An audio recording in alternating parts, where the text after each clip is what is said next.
한 글로벌 리서치 기관에 따르면은 경제 대공황이 올 거다라는 시나리오를 발표해가지고 이슈가 되고 있습니다. 과거에도 이렇게 전쟁 이슈가 주식시장에 영향을 준 적이 많이 있는데 역사적으로 비교해 보면은 지금의 시기가 가장 언제 비슷하다고 봐야 될까요?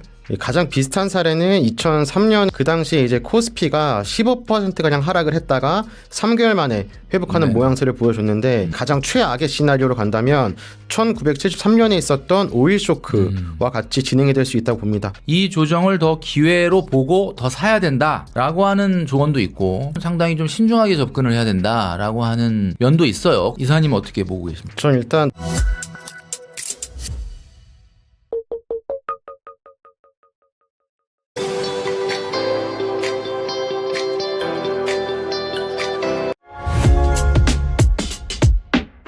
네, 여러분 안녕하십니까. 뷰티풀 인터뷰 시간입니다. 오늘 이 시간에는 거시경제 그리고 또 주식 그리고 ETF 관련해서 우리 원픽 리포트의 김규동 이사님 모시고 여러 이야기를 나눠보도록 하겠습니다. 이사님 반갑습니다. 반갑습니다. 네, 지난번에 저희 채널에 나와주셔서 또 많은 이야기 해주셨는데 또 영상들이 굉장히 많은 분들이 좀 좋아해 주시고 또 많이 봐주셨습니다. 최근에 벌어지고 있는 여러 가지 상황에 대해서 좀 같이 이야기 나눠보도록 할 텐데 그야말로 정말 롤러코스터 장세다라는 말이 딱 맞는 그런 날이었고 그 이후에 이제 약간의 조정과 반등 뭐 이런 것들을 반복을 하고 있는 상황인데 어쨌든 6,300을 뚫었던 코스피가 5천 중반까지 떨어진 건 사실이니까 이제 많은 투자자분들은 그러면 앞으로 이제 원래 가던 대로 이렇게 더 상승세가 이어질 거냐 이런 것들에 대한 궁금증이 있는데 전반적으로 이사님 어떻게 보십니까? 자, 지금 공습, 그러니까 미국과 이스라엘이 이란의 합동 공습하고 하메네이가 죽고 막 이런 것들이 쭉 이어지고 있습니다. 네네. 지금 이 시점에도 제가 자료를 준비하면서 대체 속보가 어디까지 나올지 모르니까 어느 기준을 맞춰야 하나 힘들 정도로 계속해서 이란, 중동 관련된 속보들이 계속해서 쏟아지고 있습니다. 지금 상황으로 봐서 뭐 바로 종전이 된다, 바로 확전이 된다를 우리가 확신할 수 없는 게 사실입니다. 네. 근데 우리가 세 가지 시나리오를 생각해 볼 수 있는데 첫 번째는 단기 종결 시나리오입니다. 이 트럼프가 계속 이야기하는 것처럼 4주에서 6주 내에 전쟁이 끝나는 그럼 이제 유가가 $80대까지 나름대로 안정권에 들어올 수 있다는 거 이게 한 40% 정도로 예상이 되고 그 다음은 중기 지속입니다. 트럼프가 빨리 최대한 끝내겠다라고 하고 있는데 이게 이란에서 마치 이걸 이용이라도 하듯 뭐 호르무즈 해협을 지나는 상선을 공격한다던가 아니면 호르무즈 해협을 사실상 봉쇄한 것과 마찬가지 그런 모습을 보여주고 있습니다. 기뢰를 막 설치하고. 예, 맞습니다. 근데 또 왜 트럼프가 기뢰를 또 해체했다고 하는데 이게 참 뉴스가 많다 보니까 뭐가 맞는 건지. 그렇게 단시간 내에 하기는 어렵지 않을까요? 말이 좀 앞서시는 분이라. 그래서 참 그런 것들이 우리 투자자 입장에서 여러분들이 초이스하기 힘든 부분이 아닐까 생각을 합니다. 그래서 중기지속 시나리오도 어느 정도 생각을 해 두셔야 되겠다. 45%로 가장 높네요. 이게 아마 이란이 좀 굽히고 들어오면은 단기 종결 시나리오가 높아지겠지만 현재까지는 그 굽히는 모습이 보이지 않고 있기 때문에 중기지속 시나리오가 한 5% 정도지만 조금 더 높다라고 생각을 합니다. 이렇게 되면은 코스피는 한 10%에서 15% 정도 추가 조정이 나올 수 있고 유가도 마찬가지로 반대로 오를 것이라고 봅니다. 이 최악의 경우의 수는 이 장기화 됐을 텐데 이게 6개월 이상 지속이 되면은 코스피는 30% 이상 폭락할 가능성도 우리가 열어놓고 봐야 한다는 거죠. 네. 근데 사실상 이런 가능성은 제일 적다라고 생각을 합니다. 그럼 이런 흐름들 중에서 우리가 가장 중요하게 뭐 모멘텀 무엇이 중요하냐라고 본다면 저는 핵심 변수는 호르무즈 해협 재개 시점이라고 생각을 합니다. 지금 전 세계 경제를 움직이는 요인으로 크게 떠오른 게 바로 이제 오일, 원유라고 할 수 있는데 한국 원유의 70%가 이 중동에 의존을 합니다. 지금 호르무즈 해협이 막히다 보니까 지금 희망봉으로 이 아프리카를 돌아서 가야 되는 상황이 벌어졌는데 물론 지금 당장은 우리가 비축해둔 그런 기름이 있기 때문에 당장은 문제가 안 됩니다만 중기 지속되거나 장기화 된다면 비축해뒀던 기름을 다 쓰게 되고 희망봉을 돌아오면 유가는 더 올라갈 수밖에 없겠고 이런 흐름들이 나오고 있는 상태입니다. 그리고 22일 오전 8시 기준으로 해서 미국에서 4억 배럴의 비축유 방출을 결정했습니다. 네. 이것만 봐도 굉장히 생각만큼 쉽게 끝나지 않겠구나. 트럼프 입장에서도 호르무즈 해협 봉쇄가 금방 끝날 거다라고 생각을 한다면 굳이 4억 배럴 비축유 방출을 결정하지 않았을 거라고 생각을 하는데 이런 결정이 좀 그런 포인트가 있지 않을까라고 생각을 합니다. 그래서 오히려 지금 이사님 말씀해 주신 것처럼 비축류를 푼다는 소식이 있는 날 유가가 올라갔어요. 그러니까 이게 일반적으로 지금 이사님 말대로 그러면 길어지나 보다라는 사인으로 받아들였습니다. 시장이. 네, 안 그래도 딱 제가 그 두 번째 주제로서 이 비축을 방출했음에도 불구하고 왜 올랐나라는 이유에 대해서 찾아봤는데 네네. 한번 얘기해 주시죠. 예, 첫 번째는 호르무즈 해협의 실질적인 봉쇄. 지금 이게 실제로 이뤄진 일인데 이란에서 이제 민간 선박을 피격을 한 거죠. 그러니까 군함이 아니라 일반 상선입니다. 그러니까 이란 쪽 상선은 보내주는데 타국 상선은 보내지 않고 피격을 한다는 거죠. 그러니까 이게 사실상의 봉쇄라고 보는 게 맞습니다. 그 두 번째는 비축의 규모 한계를 지적을 하고 있습니다. 방출은 4억 배럴을 했는데 부족한 양은 하루에 1,100만 배럴입니다. 그럼 이게 지금 당장은 어떻게 우리가 급한 불을 끄는 차원에서는 의미가 있을 수 있겠지만은 좀 멀리 봤을 땐 엄발의 오줌 누기가 될 수 있다는 거죠. 세 번째는 장기 소모전입니다. 아까 말씀드렸던 것처럼 이란은 쉽게 굽히지 않고 있습니다. 현재까지는. 그러니까 장기 소모전 가능성을 열어놓고 있고 비축유도 이번에 끝나면 어떡하나. 우크라이나 때도 마찬가지로 비축유를 그때 상당히 썼으니까 이번에 또 쓰면은 4억 배럴 풀고 더 쓸 게 있나? 라는 게 있는 거죠. 그럼 이런 흐름을 통해서 봤을 때에도 역시 호르무즈 해협 개방 여부가 또 중요한 포인트가 됩니다. 여기서 하나 더 말씀을 드리겠습니다. 사실 요거를 말씀드리고 싶어서 제가 쭉 계속 말을 길게 끌어왔는데 지금의 자본시장에서 굉장히 이례적인 신호가 나오고 있습니다. 보통의 경우의 수는 10년물 미 국채 가격과 유가는 원래 반대로 움직입니다. 디커플링하는 경향이 있는데 이번 전쟁 초기에는 그렇지 않았어요. 같이 올라가고 있는 거죠. 지금 둘 다 동시 상승하면서 어느 쪽이 맞는지 시장 참여자들, 투자자들이 결정할 수 없는 그런 상황으로 진행이 되고 있다는 거죠. 그러니까 다음 주 수요일에 연준이 이제 금리를 결정할 것이고 FOMC가 있으니까. 근데 이제 뭐 동결할 가능성이 많다라고 하는데 이 연준 입장에서도 굉장히 지금 상황을 어떻게 보고 있을지 연준 입장에서도 지금 뭔가 섣불리 결정하기 힘든 그런 상황이라고 생각을 합니다. 그 이유를 보자면은 국채 가격이 오르면 금리 인하 기대감이 올라오고 경기도나 신호로 받아들여지기 때문에 결국 금리 인하는 주식 호재라는 것으로 이어지고 유가가 올라가면은 물가 상승 압박, 금리 인상 요인이 되는데 이런 것들이 지금 같이 나오고 있다는 거죠. 그러니까 사람들의 입장에서는 처음에 전쟁이 딱 발생을 했습니다. 그럼 이제 안전자산을 찾아서 국채를 사겠죠.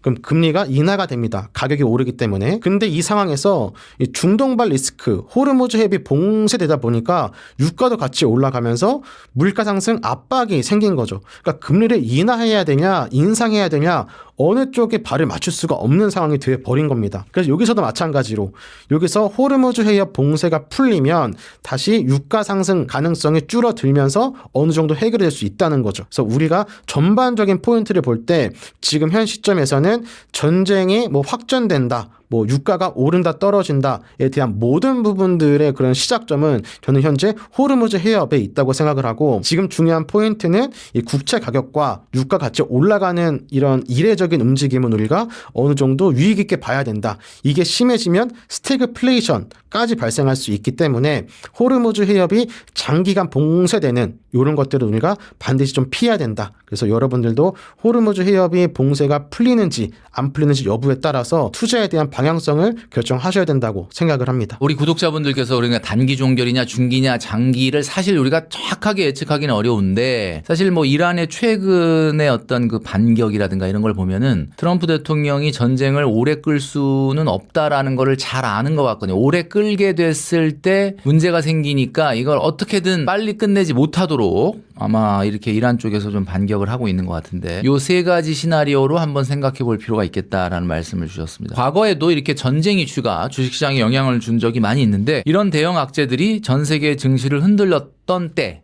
그런 때가 있었을 거예요. 역사적으로 비교해 보면은 지금의 시기가 가장 언제와 유사하냐 뭐 전쟁이 됐든 어떤 오일 쇼크가 됐든 네.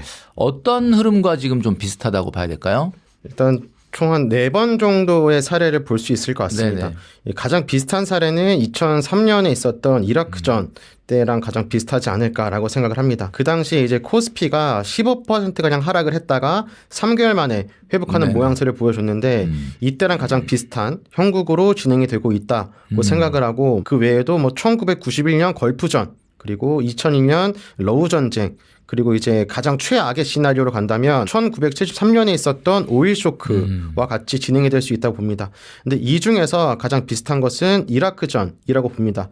그 이유는 이라크전도 그렇고 지금도 그렇고 미국 주도하에 군사 작전이 진행 중이고, 아까 제가 첫 번째 슬라이드 잠깐 말씀드리려다 이제 못 드렸지만 네네네. 이제 전략 비축유 를 오늘 이제 트럼프가 미국 정부에서 이걸 풀겠다라고 얘기하는 것도 이 이라크전과 비슷한 양상으로 가고 있다고 생각을 합니다.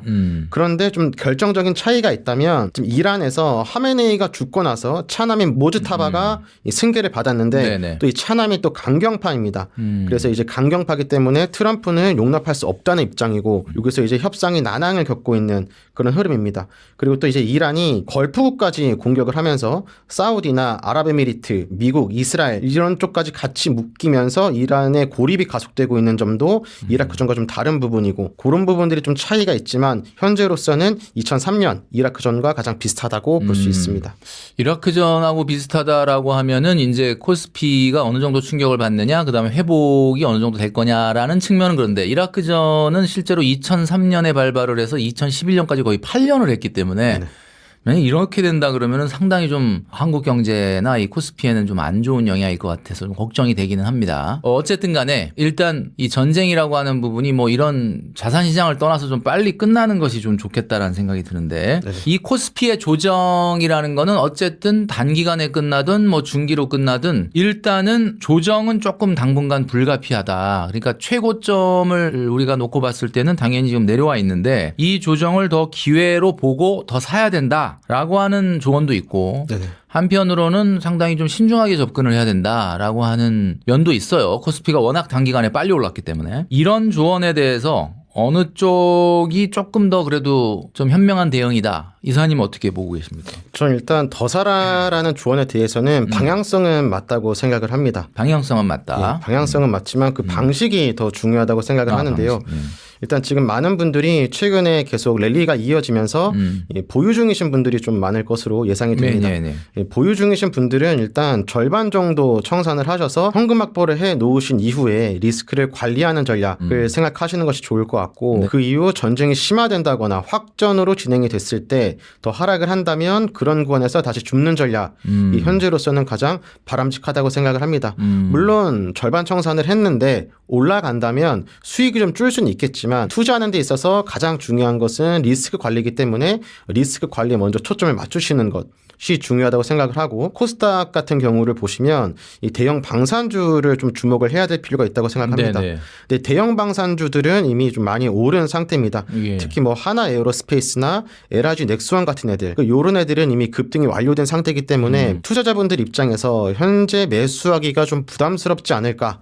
그렇다라고 한다면 뭐 코스피의 뭐 70% 비중을 매수하시고 나머지 30에서 20% 정도 비중을 이 중소형주를 매수하시는 것도 좋은 대안이 되지 않을까 생각을 합니다. 뭐 제가 대략적으로 세 가지 적어놨는데, 회사 명까지도 알려주시네요. 네. 이제 제가 이제 눈여겨 보고 있는 눈여겨보고 회사들을 있는, 좀 네. 가져왔습니다. 좋습니다. 그래서 이런 종목들을 잘 보시고 여러분들이 코스피를 중점적으로 가져가시되 방산 중소형주 또 같이 한번 체크하시면 좋을 것 같습니다.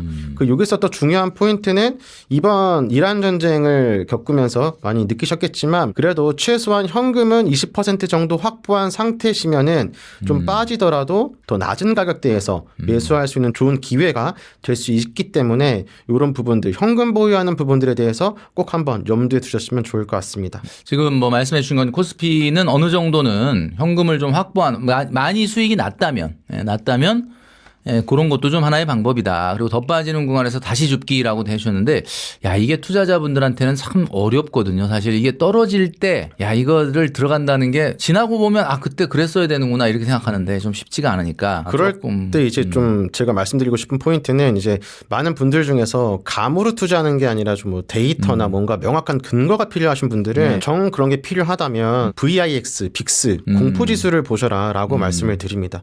그래서 그것도 한번 참고하시면 좋지 않을까 네네. 생각합니다. 하여튼 지금 두 가지 코스피 보유자 전략과 코스닥 주목 포인트 전략에 대해서 말씀해 주는데 잘 참고하시면 좋을 것 같습니다. 이란 전쟁은 이제 시작이고 트럼프 대통령이 이제 임기 내에 북한이나 또 중국 등에 대해서 또 한 번 큰 이슈를 터뜨리지 않겠냐라는 얘기도 나오고 있거든요. 이거는 뭐 시장에서 사실 좀 약간 불안해하는 요소일 수도 있는데 이럴 때 투자자들 대응을 어떻게 하는 게 좋을까요? 일단 사실상 우리가 국제 정세, 지정학적 리스크 이거는 개인 투자자 입장으로 어떻게 할 수 없는 불가항력적인 네. 것이라고 생각을 합니다. 그렇죠. 그래서 리스크를 없앨 수 없기 때문에 리스크가 발생했을 때 상승하는 수혜 자산을 보유하는 것이 가장 중요한 포인트라고 생각을 합니다. 그래서 지금 이번 중동 전쟁을 보시면 중동 전쟁 발발과 함께 방산 ETF 달러가 상승하는 경향을 보여줬고 북한이 도발하는 경우에 방산 ETF와 구리 미중 갈등이 발생했을 때 구리와 달러 이런 식으로 이 리스크가 발생했을 때 같이 올라가는 그런 자산들을 보유하시는 것이 중요한 전략이라고 보여집니다.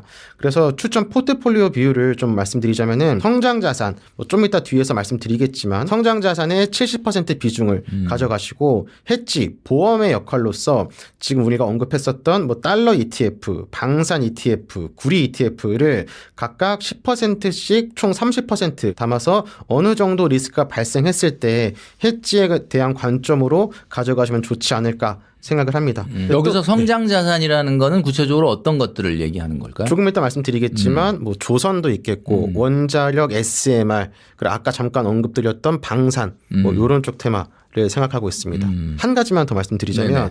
그럼 이거를 들으시는 시청자분들이 왜 안전자산의 왕 금은 빠졌느냐. 그러니까 저도 그 생각이 드네요. 예, 물론 금도 분명히 이런 리스크가 발생했을 때 안전자산의 왕으로서 좋은 활약을 보여줄 것이라고 생각을 합니다. 네네네. 근데 최근 저번 방송에서도 말씀드렸던 것처럼 금은 이미 고점이라서 많은 분들이 이게 선뜻 매수를 해도 될까라는 이제 심리적인 그런 저항감에 부딪히실 것이라고 생각을 합니다. 그렇다면은 금을 대체할 수 있는 구리가 가장 좋은 대체가 되지 않을까 생각을 하고 또 이제 경제학 쪽에서는 구리를 닥터 코퍼라고 해서 구리 박사라고 부르는 그런 농담 같은 게 있거든요. 그러니까 이제 구리가 가장 실물 경기를 잘 반영한다라는 말에서 나온 건데 실제로 지금 AI 데이터 센터나 전력망 인프라를 구성하는 데 있어서 구리가 없으면 더 이상 구성할 수 없는 상태이기 때문에 AI 시대에서는 금만큼이나 구리도 중요한 자산이 되지 않을까 해서 금이 아닌 구리를 선택해서 말씀을 드렸습니다.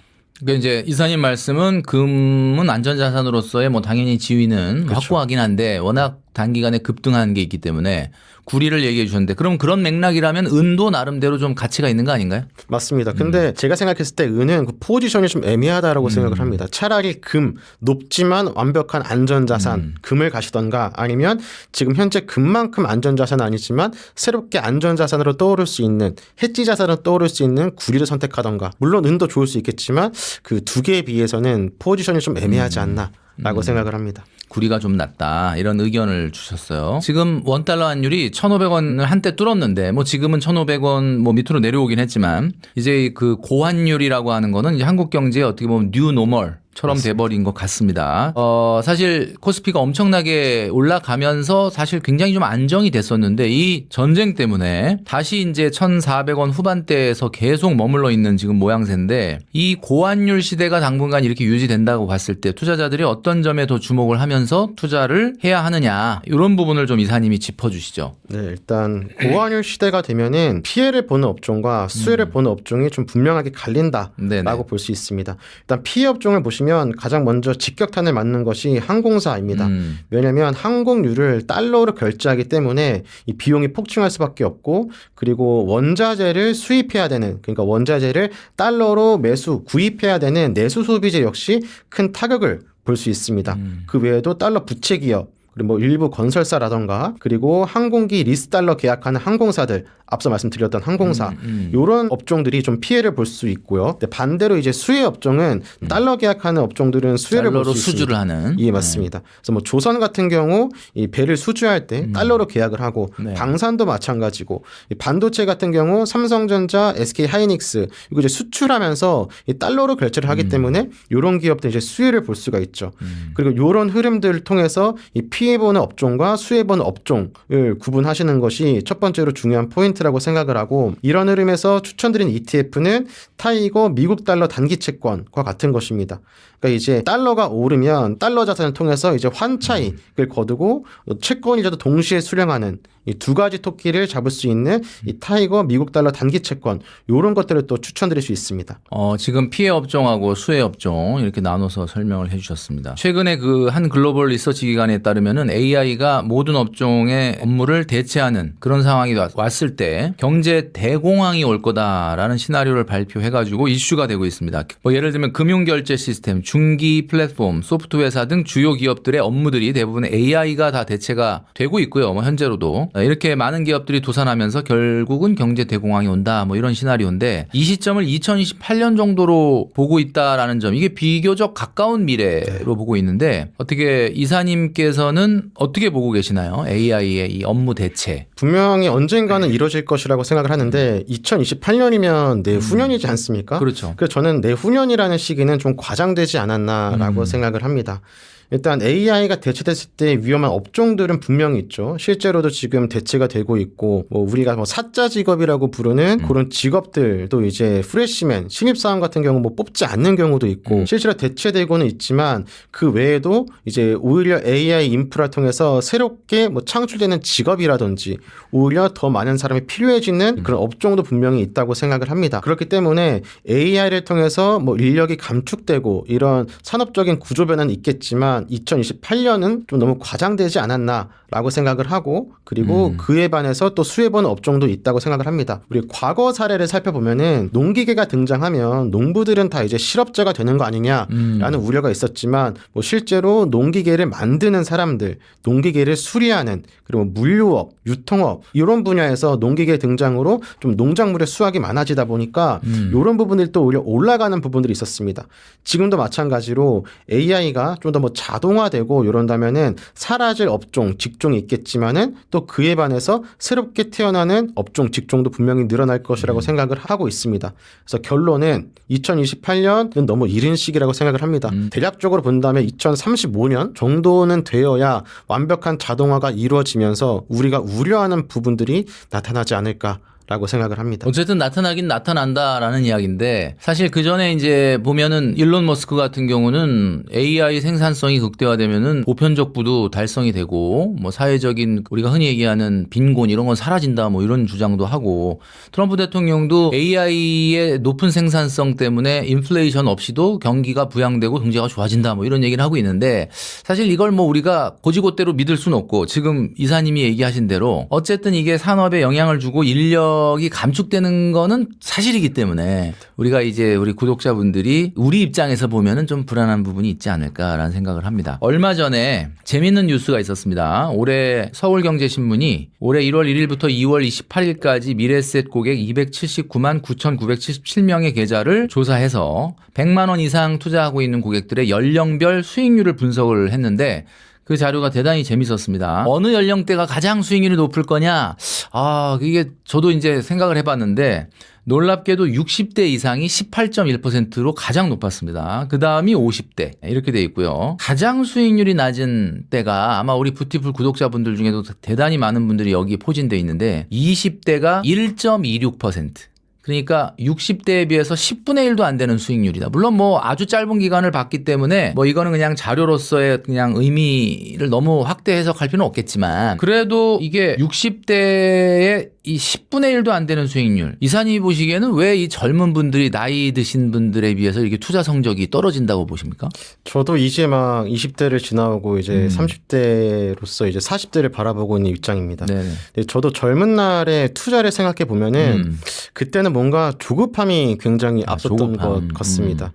제가 투자를 본격적으로 시작한 건 2007년이고 이제 회사를 그만두면서 이제 많은 돈을 투자하고 거의 트레이딩으로 삶을 좀 이어가던 때가 2017년 정도인데 그때 이제 코인이 한창 열풍이었습니다. 네네. 그러니까 이제 지금 젊은 세대들은 인터넷 커뮤니티가 너무 발생을 하고 거기서 새로운 정보, 고급 정보를 찾으려고 하다 보니까 내가 직접 대면하지 않고서도 많은 사람들과의 그런 비교를 내 스스로 하는 거죠. 그래서 커뮤니티 보면은 뭐 몇 퍼센트 먹었다 자랑하고 인생 역전했다 그런 것들을 보면서 자꾸 조급해질 수밖에 없는 거죠. 부모님 세대들은 저금 열심히 해라. 회사 열심히 다녀라. 그러면 뭐 나중에 집 사고 다 할 수 있다. 이런 말이 정말 가능할 줄 알고 뭐 대학교도 좋은 데 가고 취업도 했는데 막상 닥쳐보니까 그게 쉽지 않던 거죠.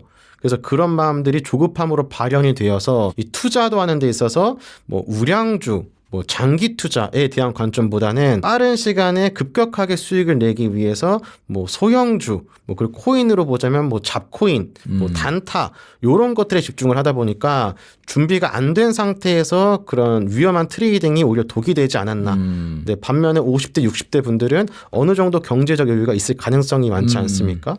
그러다 주식 보니까 투자를 할 정도면. 예, 마음의 여유도 있고 그러니까 이제 단기간에 많은 수익을 얻으시려고 하는 게 아니라 좋은 회사를 골라서 장기 투자를 해야겠다라는 마음이 이어지면서 좀 이렇게 양극단으로 나눠지게 되지 않았나라고 생각을 합니다. 네, 거의 뭐 핵심을 잘 얘기해 주신 것 같아요. 50대, 60대는 수익률이 그래도 굉장히 높았는데 30대는 1.91%밖에 안 됩니다. 2%가 채 안 되고 놀라운 건 20대 1.26%인데 10대가 20대보다 수익률이 좋았습니다. 10대라고 하면 거의 뭐 그냥 용돈 세뱃돈 받은 것 같고 투자한 걸 텐데 뭐 학교 다니느라고 매매를 이렇게 열심히 못해서 그런지 오히려 10대가 10.6%입니다. 10.06%. 와, 굉장히 높습니다. 야, 이거 뭐 진짜 이 자료를 보니까 지금 이사님 얘기해 주신 것처럼 조급함이라고 하는 것이 주식시장에서 얼마나 독이 될 수 있느냐 이런 것들을 좀 우리가 보게 됩니다.